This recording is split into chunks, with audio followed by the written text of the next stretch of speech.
13 WMAZ Morning starts now. A beautiful sunrise looks to be underway here in central Georgia, and our forecast is only going to get more beautiful as our humidity starts to drop. I'll have the details coming up. The Northeast now dealing with the effects from Ida, the damage the storms left behind there days after hitting the Gulf Coast. Plus, hear how the Georgia Red Cross is helping in relief efforts. And after over a year of battle with cancer, the Jones County community is remembering the life of one of their own. How the high school plans to honor the 16-year-old. The month of September is Attendance Awareness Month for the Bibb County School District. I'm going to tell you all about it in just a few minutes. Well, good Thursday morning. You're taking a live look over a beautiful town.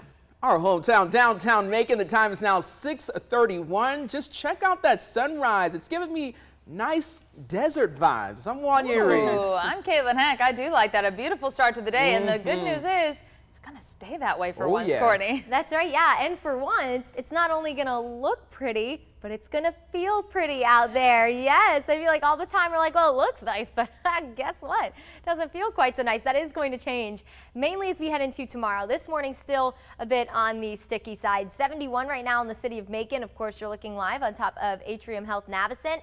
Dew point still at 70, so that's still considered tropical. It's not necessarily comfortable. But notice some of our northern counties already getting a slight taste of that cooler and drier air. Monticello at 68, 67, and Forsyth we're at 66 in Gordon. Our southern counties are still in the low 70s. You're trapped under a little bit of higher humidity under a cold front that's currently pushing through the area, so you're going to be a little warmer this morning. When it comes to the wind, that's also calmed down. Just a slight breeze in places like Macon and Warner Robins, and we'll keep that through the day today. Just a slight breeze. You might see a little bit of rustling of the trees through the day. That's about it. Going to be nice and warm and mainly dry, but our humidity is definitely going to get drier over the next few days. Those details are in just a few minutes. Well, thank you, Courtney. Days after Ida left behind damage along the Gulf Coast, the storms now impacting the Northeast. According to CBS News, 5 people were killed in the New York and New Jersey area. Look at that tornado! A storm chaser captured this video of what looks to be a tornado touching down in New Jersey. Officials issued tornado watches and flash flood warnings across large parts of the Northeast last night. The National Weather Service office in New York declared its first ever set of flash flood emergencies in the region last night. That included one for parts of New York City and one for northern New Jersey. You can see an apartment and just check out the subway system there in New York with all that water. In Pennsylvania, a Good Samaritan rescued a family in their car carrying a child to safety. Somebody needed help. I went for it. I've been in this situation before, nowhere near this bad. Flooding also hit parts of Maryland. Areas of the Southeast are still dealing with the effects of Ida. Tomorrow, President Joe Biden will visit Louisiana to survey the damage there.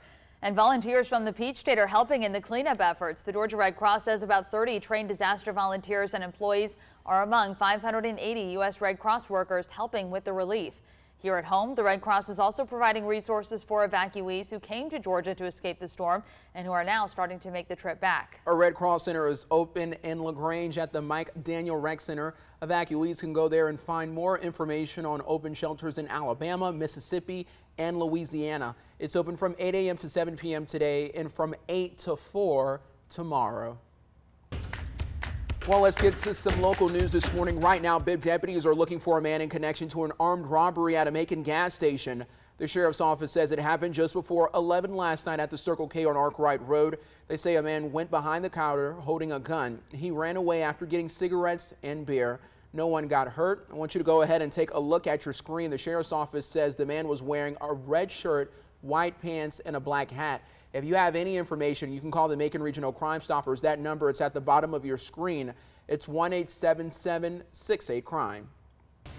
2 people are now dead after a crash near Houston Road in Macon. The sheriff's office says it happened just after 12:30 this morning on Broadway at Houston Road.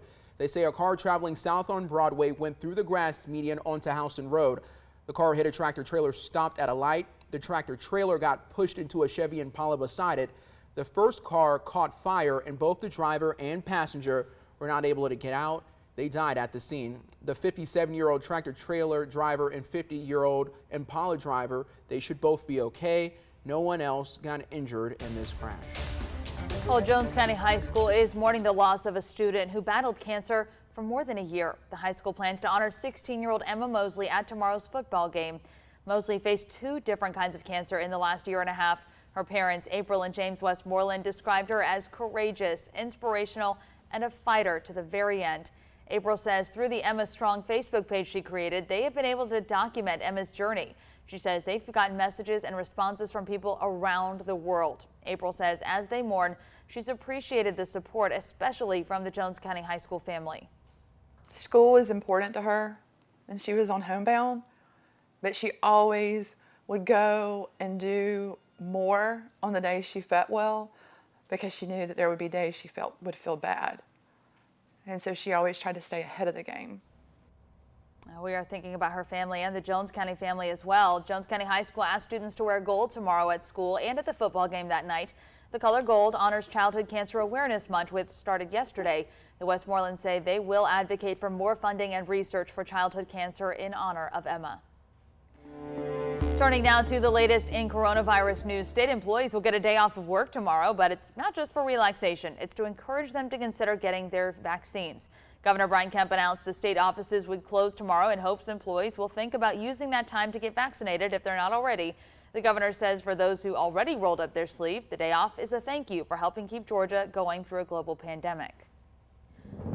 And now to 3 other headlines from across the state. A Georgia judge says he will not allow attorneys for the men charged in the Ahmaud Arbery case to use some evidence when they stand trial for murder. They wanted the jury to know of Arbery's 2 prior arrests. A Superior Court judge says in a written order that the victim's character is not relevant or admissible in a murder case. Father and son Gregory and Travis McMichael and William Roddy Bryan faced trial this fall in February of 2020 in the death of Ahmaud Arbery. Well, being able to view your driver's license at the touch of a button, it's what's coming to people in the Peach State. Yep, you'll soon be able to store your license and ID card in your iPhone. According to Apple, Georgia will be among the first states, along with Arizona, to add the state-issued IDs to the iPhone's Wallet app. The update will allow the Transportation Security Administration, or TSA, to have select airport security checkpoints in lanes in participating airports.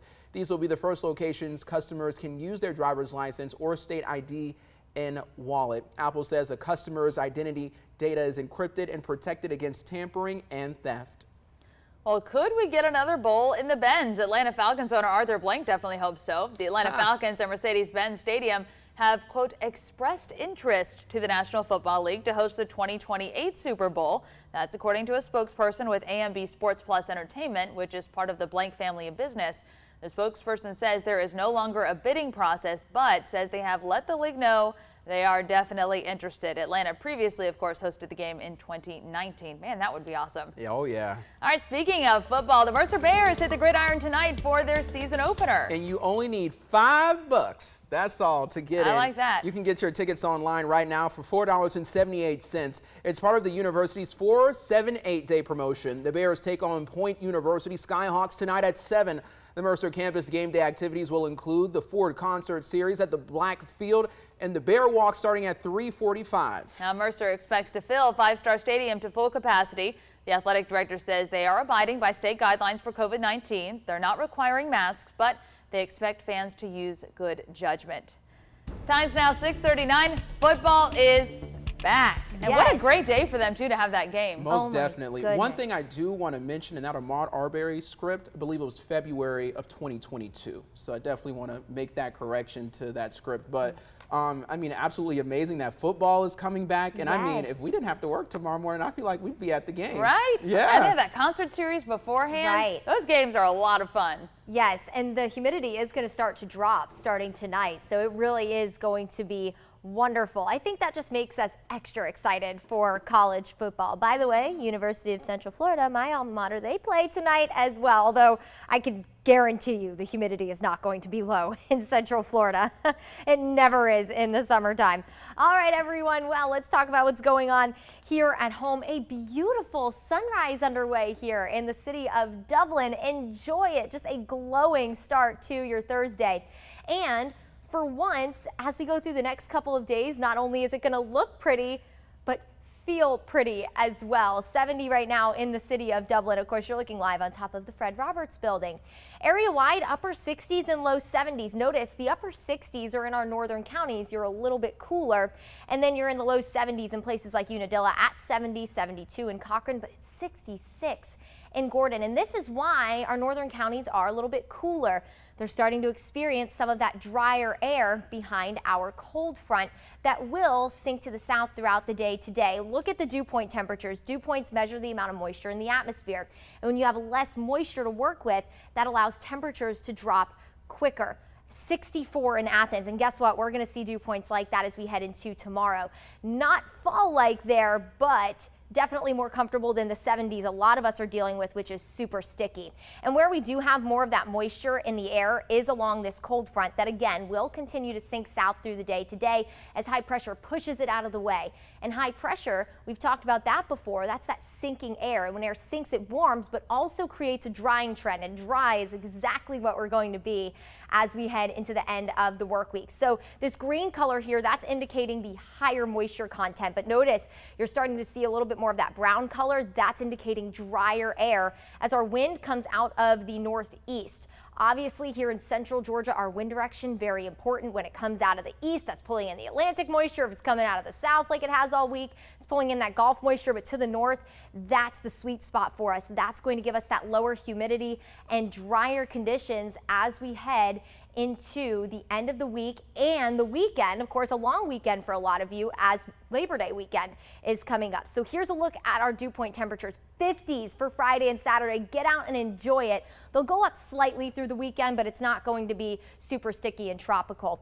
It's going to be perfect weather for football Friday night. Of course, our football games will kick off tomorrow evening when the dew points are really going to be dropping. Still going to be warm, but not warm and muggy. It's going to be warm and dry. Perfect football Friday night weather. And we're going to keep that story the same as we go through Labor Day weekend. We'll be near 90 on Saturday, low 90s through the rest of the weekend. The only difference you're really going to notice as we head into Sunday and Monday is that humidity will go up just a touch and you'll experience a little bit more cloud cover, but that's going to about do it. Maybe a stray shower Monday, but for the most part, beautiful weather on the way for the rest of the week. Our forecast really has done a 180 from the start of the week. We'll wake up in the mid 60s Saturday and Sunday. Looks like we'll start to ramp up rain chances a touch by Tuesday. We're back on the other side of the break.